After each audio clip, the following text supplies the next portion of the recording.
What is going on, world? What's up, YouTube? It's Zero here. Today I'm bringing you guys a brand new episode of The 8 Below Show. Welcome everyone to 8 Below, the best entertainment related show here on YouTube. And I'm super excited about our episode here today. We have a lot of stuff to talk about, so let's get into it.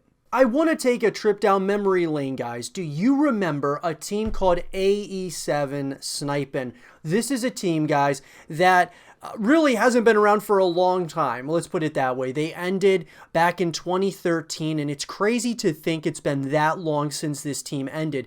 This was a team that was founded by Havoc and Scarce and was a trick-shotting and sniping team. And I got to say, I absolutely loved this team, guys. I really did love this team. I want to talk about what happened, though, to this team.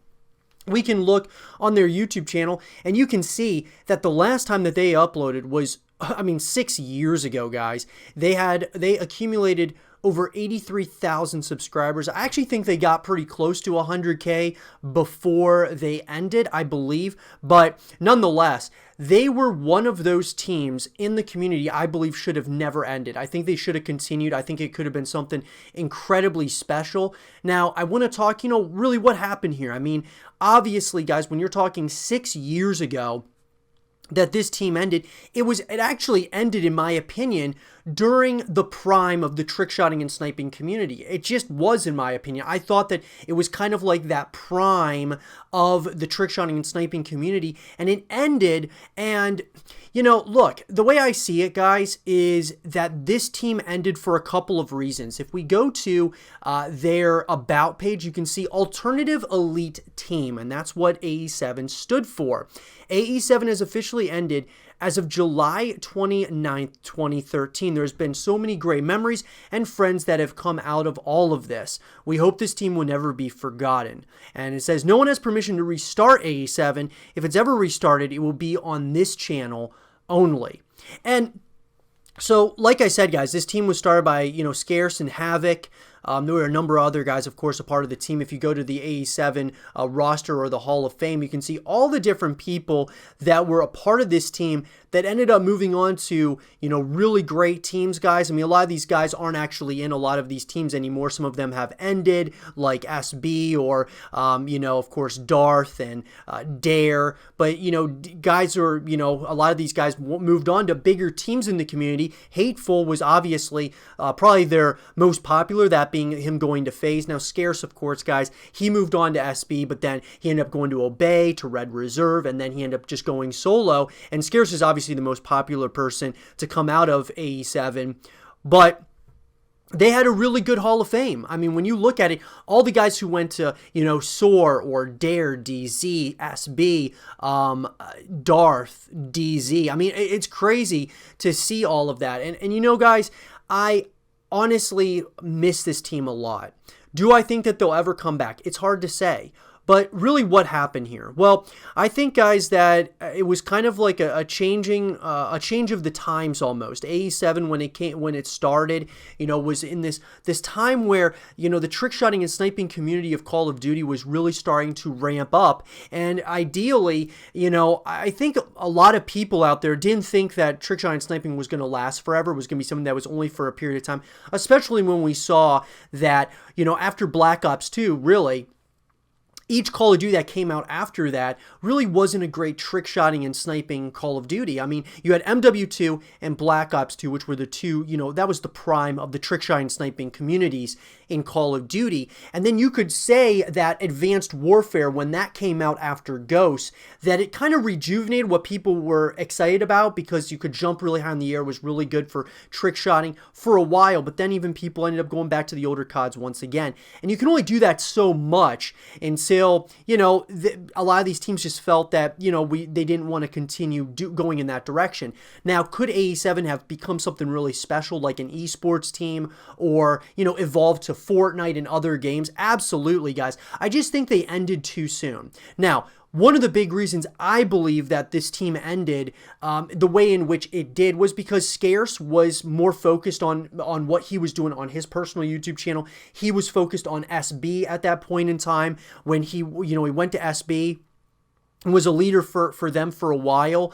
And, I just think that there comes a point for every trickshot and sniping team where you come to a crossroads and you're trying to figure out what you want to do and how you want to approach moving forward.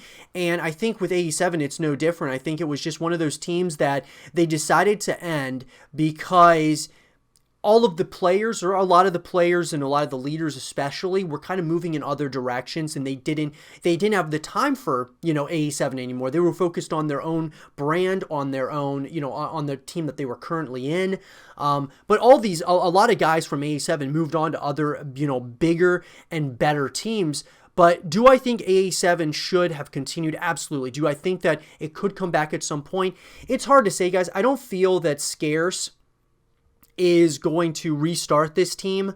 If he did, I think that it obviously would not be, AE7 sniping. It would be, probably just AE7. They would brand it probably they may bring back Call of Duty, but honestly, I wouldn't be surprised if it was just like almost like a content team that Scarce would bring back, or something of that nature.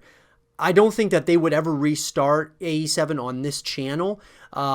I just don't. I think that it would be, on a separate channel if they decide to do that. Honestly, at this point, Scarce would probably just create a completely new team altogether.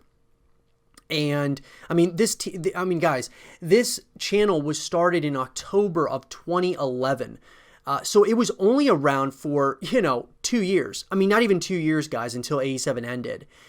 Which is crazy. I mean, when you really think about it, a couple of years and that's it. I mean, that's why this was one of those teams that I really feel had so much potential, but they didn't, continue it. And I don't know if Scarce regrets ending the team. I don't know if there's any regrets there. I mean, he probably doesn't regret it because of how well he's doing on his channel. But his channel, along with what AE7 could have been if he was able to kind of focus on both of those, because now he's solo. He's not a part of a team anymore. He's no longer in Red Reserve, no longer Obey, no longer SB. He's just doing his own thing. And so, if he could have been running AE7 this entire time, as well as doing his own brand, that could have really helped AE7, and it could have been a massive, massive team. But I guess we'll never know, guys. Will they come back? Probably not. I mean, probably not. I don't think Scarce has any interest probably in restarting the team, because where are you going to go? Are you going to just do Call of Duty trickshot and sniping again?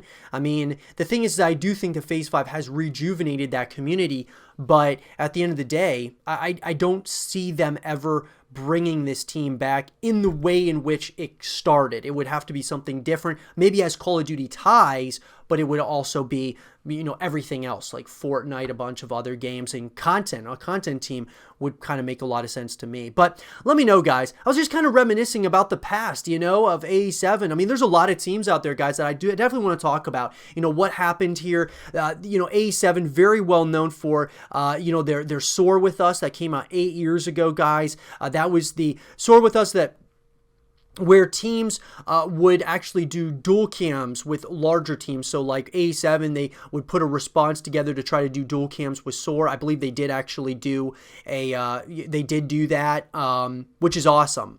And they were able to kind of partner with SOAR and do a dual cams together. It was a way in which the teams back then were able to kind of collaborate and do things together. It was awesome. It was a great time, guys. It was a very fun time because it was like the origin story of, Call of Duty, like the trickshot and sniping side, and of YouTube too. I mean, it was kind of like that origin of what really got me into this whole thing as well. Absolutely awesome. But with that, guys, let me know. What do you guys think happened with AE7, and what do you guys think about the future of the team? Do you think there will ever be a time where it comes back? Let me know in the comment section down below. And for more videos like this, guys, stay here with Zero TV. Medal of Honor was one of the first franchises I ever played, guys, on the original Xbox. I played Medal of Honor Rising Sun, and I gotta say, I enjoyed it for what it was back then, guys. It wasn't like the greatest game I've ever played, or at that time it wasn't the best game ever, but I really enjoyed the concepts that were in it, and as Medal of Honor kind of progressed over the years, I really enjoyed it, and I felt like it was one of those titles that had a lot of untapped potential as to, this could have been something really special moving forward that really could have competed with the likes of Call of Duty and Battlefield, but it just kind of went into this limbo state, this area where we didn't know what the future was going to hold. Well, the newest title, called Medal of Honor Above and Beyond, is going to be coming out, guys, relatively soon this year, unless it ends up being delayed or something, which we'll get to here shortly. But I gotta say, I'm excited about it. The only unfortunate part of it is that it's a VR title, and that is something that I love VR, but I don't want it to just be VR. I want to be able to play it on consoles, be able to play it on PC. So it's one of those ordeals where it's kind of great that it's coming back, but at the same time, you got to put a little bit of an asterisk next to it because of how we're going to be able to play it moving forward. So I want to talk about it, guys, in an article written by Jeremy Peel of Games Radar. Medal of Honor Above and Beyond brings the Western Front to Oculus Rift, where anything you pick up can be used as a weapon. We've been here before, in the back of a landing craft rocked violently by artillery shells rammed foot to foot with frightened fellow soldiers. This time, though, as we look down to jam a clip into our Thompson, we notice a new detail, a hand shaking uncontrollably. The first ever FPS series to make us feel vulnerable is back, and in VR, it looks more terrifying than ever. Medal of Honor was invented for kids. There aren't many first-person shooter franchises you can say that about, and it's not necessarily the origin story you'd expect for a series which has, at times, been harrowing in its depiction of the struggle. But that's what Steven Spielberg intended when he brought Medal of Honor to his very own game studio, DreamWorks Interactive. He came back from shooting Private Ryan and was like, I just made this R-rated movie. It's very violent and bloody. Kids aren't going to be able to see it, recalls Peter Hirschman. He remembered a time when popular culture was filled with stories of World War II. There were shows on TV. There were many more veterans from the war. He lamented that kids were growing up not learning these stories, and he knew that the entertainment platform of the future was not movies. It was games. And that's very true. Now, if you wanted to reach kids in the late 90s, you made games for the PlayStation, but that was a problem for DreamWorks until then. First-person shooters had been the sole preserve of PC developers. In order to put out Medal of Honor, the team had to grapple with the brand new dual analog controller. And as far as the change in command here, guys, Medal of Honor went on to achieve greatness and Allied Assault, lighting the flare for Call of Duty to follow. Then most of the early talent moved on, Hirschman to LucasArts, Vin Zampella, and the Allied Assault team to Infinity Ward, and Medal of Honor struggled to reassert itself alongside Call of Duty. Today, though, Hirschman is back at the head of a Medal of Honor team under the auspices of Zampella's Respawn Entertainment. He's back in the fertile field of hardware experimentation that produced Medal of Honor's first success. It's not analog sticks he's wrestling with anymore, but another unconquered technology, VR. When we got together with Oculus for the first time, I remember saying, all right, where's the big binder of best practices for VR? And there isn't one, Hirschman says. Nobody knows anything. It was such a scary and liberating thing.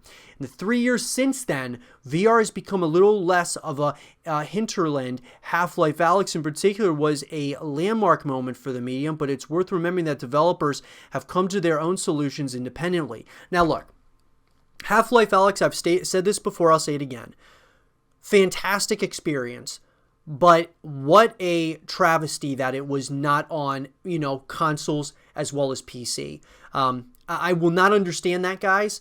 Maybe one day it will, but this is my issue with VR, is if you're going to do exclusives on VR, they should not be massive IPs. They just should not. And if they are really big IPs like Half-Life and Medal of Honor, they should also be available on PC and Xbox and PlayStation, Nintendo Switch and such.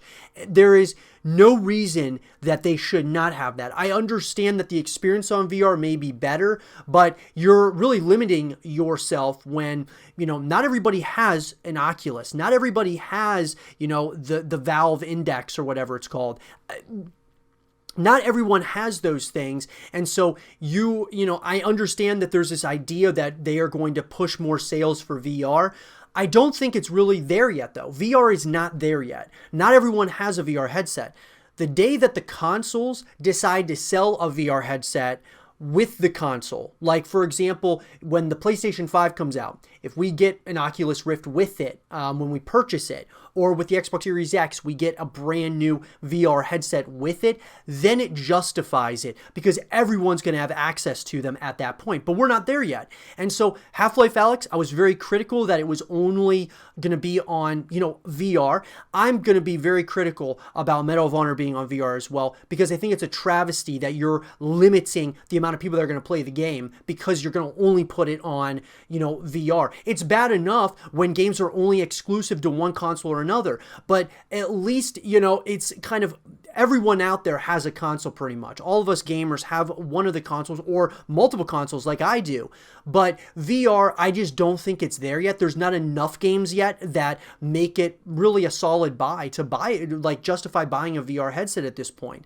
Almost any gun in Above and Beyond can be fired one-handed, but bring up a second hand and it locks in, granting you a new axis of rotation and a stability buff under the hood. Throwing a grenade is a physical act, Hirschman says. It becomes a very skill-based activity. Now, as I said, guys, Medal of Honor was one of those titles that maybe, Respawn Entertainment and these guys over there felt that, look, we're not going to compete against COD. It's not really going to be able to happen. We're not going to be able to compete against Battlefield, Apex, Titanfall, all these titles. We're not really going to be able to thrust ourselves back into the conversation of one of the best FPSs when it comes to consoles. That's the one reason why I think that they decided to go with VR, because it was different. We haven't gotten a Call of Duty VR. We haven't gotten, Battlefield doing that. But they wanted to kind of take this title that's kind of just been in a dormant stage and decided to bring it back to life and throw it out there for all of us in a VR form, which, like I said, guys, it's a travesty, but I understand. If you were to tell me that you're not going to get a Medal of Honor in the traditional sense, the only way you're going to get another Medal of Honor is based on the VR side of things, then okay, fine. I probably won't end up playing it. Maybe I will, but for many people, I know that they're not going to get a chance to play it because it's only on VR. There's an aspect of Medal of Honor that often gets forgotten in the aftermath of Call of Duty. Yes, the original games establish a tone of reverence and mourning for the wartime experience of Allied soldiers, rooted in Saving Private Ryan and the recollections of Spielberg's veteran consultants. But Medal of Honor's influences go back further, to the behind enemy lines and POW dramas of the 60s and 70s. Hirschman tells me there was an unused music track for the original game titled Colditz Castle. Above and Beyond taps into that pulpy history of escape attempts and daring do, casting you as an OSS agent and bringing back the disguise mechanics of the 90s games. A lot of the gameplay is about sneaking, sabotage, or stealing something, Hirschman says. We have a really fun mission built around search and rescue. Anything that you pick up can be used as a weapon, he says. Books, pieces of art. There's a line in the trailer where the sergeant says, "We're going to have to improvise, Lieutenant." That's a very meta line because motion control VR, it's all improvised. In short, VR has made Above and Beyond unpredictable. When's the last time you could say that about a Medal of Honor game? And I agree with that. I mean, honestly, guys, I agree with that. Like, when's the last time that, I could say, it was not, unpredictable? It's been a while, right? And I gotta say, I'm excited for those of you who love Medal of Honor. Very excited for you. Like I said, my issue is with the fact that not everyone's going to be able to play it, because you're going to have to buy a VR headset if you want to play it, similar to that of Half-Life Alyx and games of that sort. And that's very, very unfortunate. I mean, it's very unfortunate. However, could it still be a good game? Oh, yeah. I mean, I have no doubts in my mind. I definitely trust Respawn. I trust this team over there to do a pretty good job with this title. I think it's going to be different. It's going to kind of, bring us into this, first-person shooter, which obviously Half-Life Alyx gave us that taste. But this could even kind of go even further with that. And I'm excited for that. I'm excited for people to be able to experience it. I just, once again, am very, I'm saddened that they decided to take this title and make it just a VR experience. But hey guys, maybe I'm wrong. And if I am, let me know in the comment section down below. What do you guys think? Are you guys excited for Medal of Honor Above and Beyond? Are you going to get the VR headset if you don't already have one to play this game? Do you already have one? Let me know what you guys think in the comment section down below. And for more Medal of Honor content and videos, stay here with Zero TV. We've talked on the YouTube channel about the Mafia series and this series moving forward, guys. And I wanted to go ahead and talk about Mafia 2, the definitive edition. This edition, guys, that, came out, and I think a lot of people have been playing it, kind of giving their 2 cents on what they think about it and what this means for the future moving forward in Mafia's, franchise. And I want to talk about that, guys. I want to talk about how this game could very well set up the future games in the Mafia franchise. So let's talk about it. So with Mafia 2, the definitive edition, guys, came out of course in September. And look, I think it was pretty great. I really do. I thought it was pretty great for a Mafia title. Now, I certainly am not going to say it was a perfect game. I'm certainly not going to say that, it transcended Mafia games as we know it, and really kind of raised the standard and continued to raise the bar for the Mafia franchise, which we've talked about here on the YouTube channel. One of the biggest things for me, guys, is I feel that they should have taken a page out of Grand Theft Auto's book and should have, created a Mafia Online where you're able to play with, your friends and such, do different missions and things of that nature in that world. Now, that being said, Mafia 4 very well could be underway, guys, from Hangar 13. There is a lot of talk, speculation, rumblings that Mafia 4 is being, worked on at this point in time from Hangar 13, and we could get it. It's being set in Vegas, in Las Vegas, guys, and so that's absolutely awesome. Now, speaking, though, of the definitive edition, I really hope that this edition, though, because it got like kind of mixed or average reviews as a whole. I thought it was pretty good, guys. I thought, I loved, from a graphical perspective, the story and such. I enjoyed it overall, right? And I thought that it, I would say that it probably, for me, it didn't take away from my previous experiences with Mafia 2. When I first played the original Mafia, played the original Mafia 2, and of course Mafia 3, it definitely didn't take away from those, but it sounds like it did for some people, and that's what I'm hoping doesn't hurt Mafia 4. So, guys, the original release of Mafia 2, it received generally favorable reviews from critics, and absolutely did, while the definitive edition remaster received mixed or average reviews. So, Greg Miller of IGN, he gave it a 7 out of 10. Pretty good. I mean, that's above average. Calling it a solid little game that'll give you a little fun ride. Just don't expect the world. And I 100% agree with that. Don't expect, guys, to have a lot of things to do outside of that campaign, which is really unfortunate, once again. I was thinking that maybe with the definitive edition, what Hangar 13 would do is start implementing things into that to give you kind of a taste of what's to come. The Mafia Online, which would have been absolutely huge in my opinion, could have really started to help Mafia become more of a household name almost, where people could go back to it over and over again after beating the campaign. Having more things to do along the journey, more things to do within the world, guys, after you're done beating the campaign, playing co-op, doing things of that nature where you're able to explore, which you're able to do, don't get me wrong, but it's not, some of the places and such are just, kind of dull. There's not a lot there. There's not a lot to do. And so, don't expect the world here. You got to just expect a fun story, and it's a fun story, and I think graphically looks great. I can't wait. I hope that they move in this direction with Mafia 4, where it's the graphics are incredible and such, moving into the next generation of consoles. Now, GameSpot gave it an 8.5 and stated, Mafia 2's exciting action, uncompromising mob story make for an impressive and violent adventure. Game Informer Matt Burtz gave it a 9 out of 10, writing that in an era when video games are moving away from relying on cinematics for storytelling, Mafia 2 draws on the rich mobster film history to weave a gripping drama about family, friendship, loyalty, betrayal. And I mean, honestly, guys, I'm with it. I'm 100% with it. Now, for me, guys, I would probably give it a 7.5 or an 8 out of 10. I thought it was overall was pretty great. right? I just was very disappointed that we did not get a Mafia Online or some type of online aspect that we could go back to, because I just think that this was a great opportunity for Hangar 13 to get our attention for more than just pretty much a remaster. I think it was their opportunity to get those of us who are big into Mafia, and they give us this opportunity to not only play the story, not only, and kind of see it from a remastered perspective, but also, what's to come, like a Mafia Online and ways in which you can connect with the game outside of just the single player story. Now, the most negative review came from John Teddy of Eurogamer, who gave the game a 4 out of 10 and wrote that Mafia 2 gets the last word by destroying the myth that the Mafia is interesting at all. It contends that the mob world is a hell of a boredom, populated by aggressively stupid automatons. These drones wake up each morning, carry out a series of repetitive tasks, and return home. I disagree. I disagree overall with that.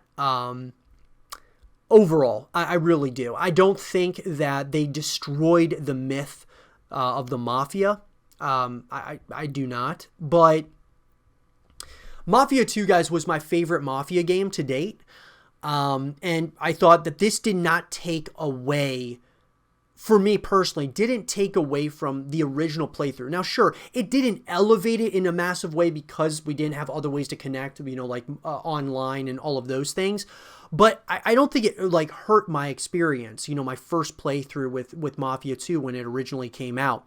It didn't take away from that. It didn't elevate it in a major way, though, either. So for me, though, I'm more of the mindset, guys. 7.5 out of 10, 8 out of 10, somewhere in those lines. A pretty great, great game.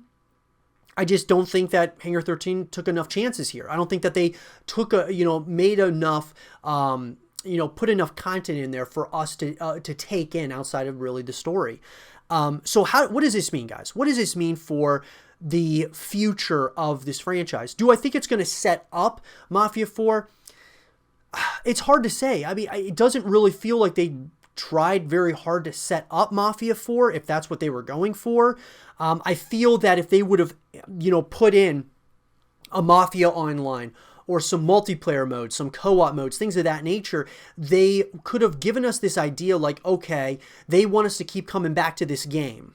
And then that would really lead me to believe that absolutely 100% Mafia 4 is being worked on. It is absolutely happening. It's just a matter of time. And once it comes out, they're going to implement all of these things that they're doing in the definitive edition of Mafia 2 and implementing a lot of that stuff into Mafia 4, whether it's online modes, whatever it might be.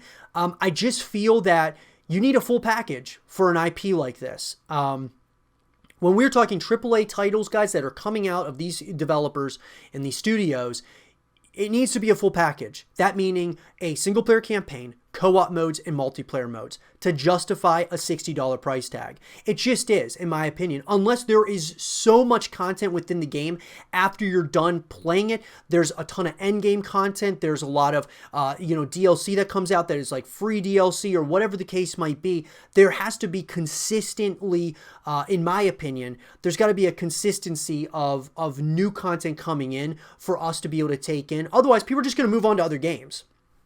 People are just going to move on to Grand Theft Auto or to another game, or they're just going to stay there. They're not even going to, not even going to play Mafia 2 or Mafia 4, I should say, because why would they? It's only a single player experience. And I know that a lot of people love the single player experiences, guys, but I have been very vocal that single player experiences, we don't want those to go away. And I'm not saying we want those to go away.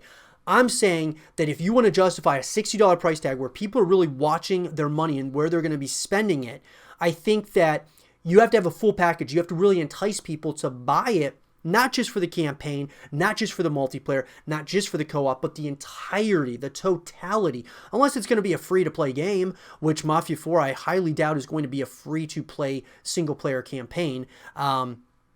Those are just my thoughts, guys. I love Mafia, guys. It's a great franchise. I've stated it many times that I like Mafia more than I like Grand Theft Auto. Now, Grand Theft Auto has done a much better job at certain things, like the online aspects and things of that nature, really keeping you, active in that community, coming back over and over again. But from a story perspective, from the gameplay, the mechanics, I love Mafia. I think it feels great. And being able to kind of helm, these characters in that story in that time is awesome. But man, Hangar 13, if anybody over there at Hangar 13 is listening, you got a great product, but expand upon it. Like, really, give us reason to come back for more over and over again. And not months later when you add DLC. I'm talking immediately.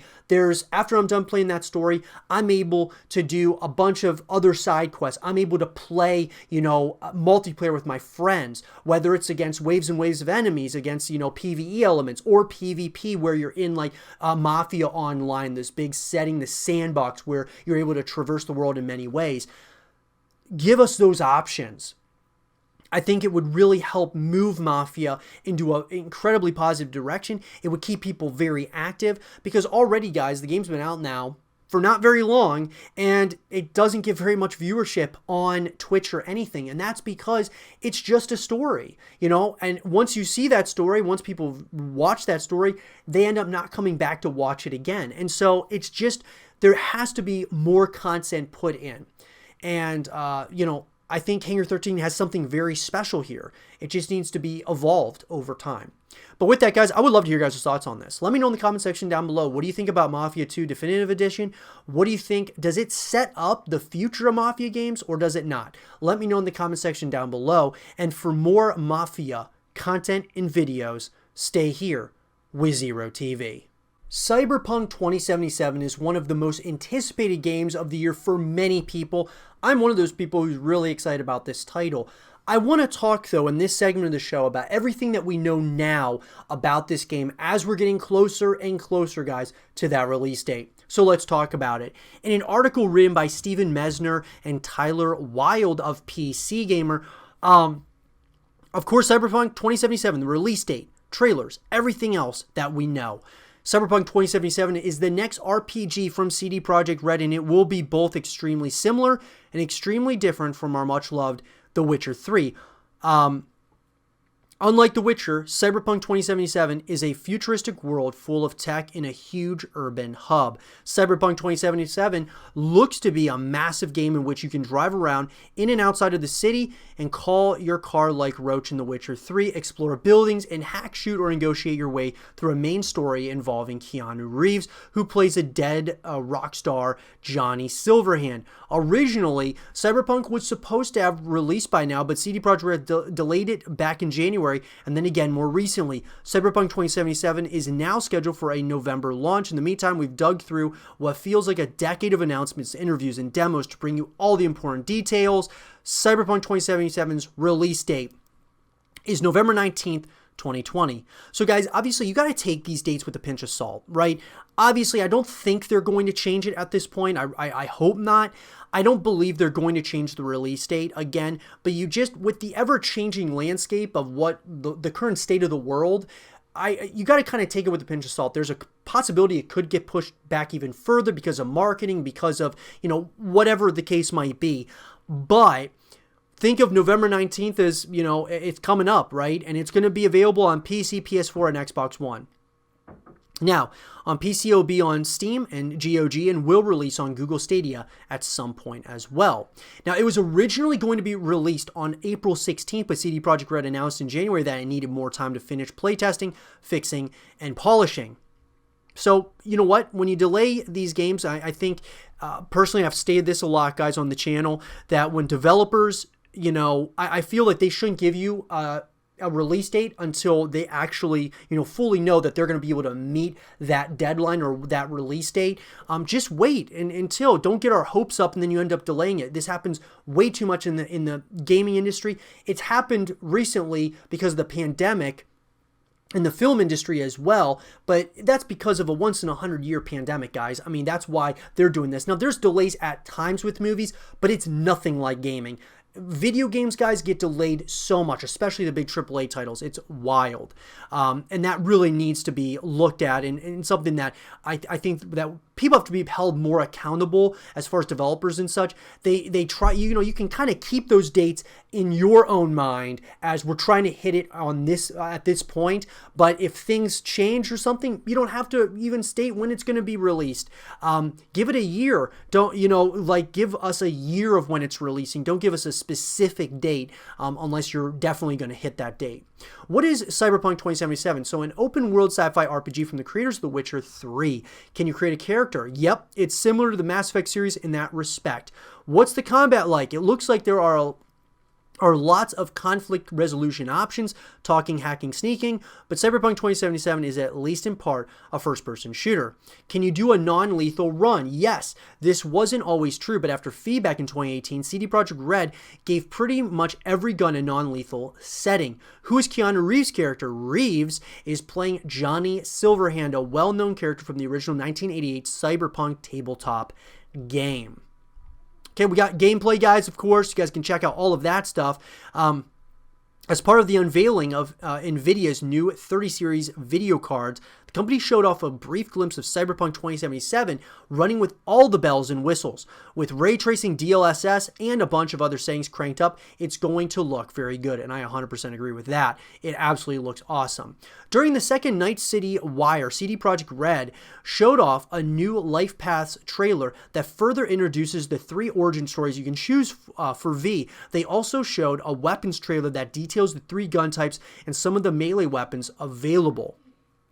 And I gotta say, guys, that what they've been showing us is pretty awesome. I cannot wait to get my hands on this game, just from the graphical perspective, from what looks to be a full package, from, the single player story to the multiplayer, to all of those things. It looks like they are, obviously multiplayer is not going to be available right at launch, but over time, I mean, this could be something really special. Also, guys, of course, demos have come out. What kinds of weapons will you have? Guys, there are power weapons, tech weapons, smart weapons, melee weapons, cyberware. I mean, just so much, guys, so much. Now, as far as the character creation, during the 2018 demo, we got a quick peek of the character creation screen. You can customize hair, tattoos, and clothing. It doesn't look like you can change your character's bone structure, though. No deep menu of facial feature sliders here, unless that's changed over the past couple years.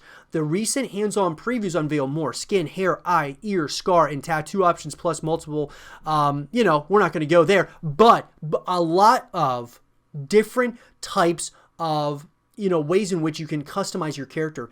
Absolutely awesome. Also, guys, this is kind of interesting. Will there be romance? As much romance as you can find in a Cyberpunk future, yes. Like in The Witcher 3, you'll be able to pursue romance as V, because Cyberpunk includes character creation. These romance options will be more diverse than they were in the Witcher series. I think a lot of people are going to have fun with that, guys. How does dialogue work? This is interesting. So the dialogue, guys, while we're not 100% certain, all dialogue appears to happen in real time. You can continue moving and looking around, but when you focus the camera back on the character you're speaking to, dialogue options appear on screen. There were usually 3 or 4 options at any time in the demo we first saw. So that should be really interesting as well. What does Night City look and feel like, and how do you get around? Cyberpunk 2077 takes place in, of course, the year 2077, which you probably didn't need us to tell you, and it's set within Night City, a fictional city between San Francisco and LA that already exists in the Cyberpunk pen and paper RPG created by Mike Pondsmith. Punks and corporate stooges of all varieties wander these foggy, once mob-ruled streets, and by 2023, corporations are openly warring for them. Cyberpunk 2077 will show us what happened in the city in the aftermath of that war. Now, obviously, guys, you're going to be able to traverse the world in a multitude of ways, whether it's by a vehicle. There's just a lot of different ways that you're going to be able to traverse this world, it looks like. Now, we're not going to know for sure until we actually get our hands-on impressions, actually playing this game hands-on. But in the meantime, guys, this is looking really, really nice. Who and what is making a cameo in Cyberpunk 2077? It all began with Keanu Reeves appearing at E3 in 2019, and the cameos have barely slowed since. CD Projekt Red is cramming lots of real-life people and vehicles in a night city, so here's a handy list of your pre-discovered Easter eggs. Keanu Reeves, of course, will be, playing Johnny Silverhand. Grimes will be playing the pop star front woman. Mike Pondsmith, creator of the Cyberpunk 2020 tabletop game, is making an appearance. Elon Musk's weird Cybertruck might be in the game, and a Reaver car, homage to Mad Max Fury Road, will hit the streets. Will there be multiplayer? This is one that people are very interested about. Yes, CD Projekt Red officially confirmed that Cyberpunk 2077 will have multiplayer, but the mode won't be introduced until all the free DLC is out the door. This is no surprise, as multiplayer has been teased as a possibility for years now. We first heard about multiplayer features back in 2013, but CD Projekt Red clearly knew the word could agitate its fans. It will be a story-based RPG experience with amazing single-player playthroughs, reassured managing director Adam Badowski in a 2013 talk with Eurogamer, but we're going to add multiplayer features. And it's very smart, guys. Adding multiplayer is going to bring you back to the game. After you're done playing those DLC and everything of that sort, you'll come back to the game to play multiplayer, and that's what's going to keep you there. Now, do I think it should be included at launch? Absolutely, because it's going to keep people there who are playing it. A lot of people may play the single player story and go on to other games and never come back to CD or come back to Cyberpunk. So I think that it would be smart to have it right when the game launches, kind of like with The Last of Us Part 2. They didn't do that either, and I think that's going to really hurt when the multiplayer does come out, but maybe I'm wrong. Are there going to be microtransactions? Well, not in the single player part of the game anyway. The E3 2018 trailer contains a little Easter egg on the topic. However, Cyberpunk 2077 will have microtransactions in the multiplayer part of the game that's coming after the single-player launch. Can you mod Cyberpunk 2077? We have no plans to share at the moment, CD Projekt Global Community Lead Marcin Mamet said in a Cyberpunk forum thread dedicated to the topic of modding. Obviously, we would love to support the modding community in the future, but for the time being, we want to focus on releasing the game first.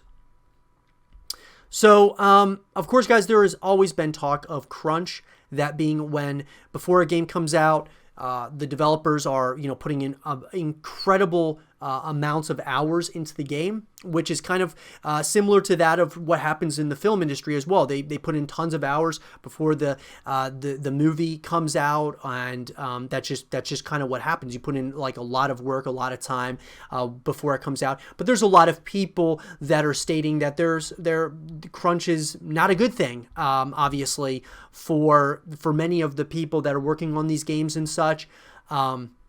We've already talked about our thoughts on that, guys, but anyway, overall, I mean, this is what we know. This is what we know now about Cyberpunk, and it is still one of my most anticipated games of the year. It's, it was up there with The Last of Us Part 2, up there with Call of Duty, of course, which is now Black Ops Cold War. It's certainly up there. I'm very excited about this title. I think it's going to be great, and I think there's going to be a ton of ways that we can connect with it. It could be something really special. But let me know, guys, in the comment section down below, what do you guys think about Cyberpunk 2077? What are you most excited about? Let me know in the comment section down below. And for more Cyberpunk 2077 content and videos, stay here with Zero TV. And with that being said, everyone, I hope you guys did enjoy this episode of the 8 Below Show. And if you guys did, leave a thumbs up, subscribe if you're new, stay positive, and as always, I'll talk to you guys all in the next one. Peace.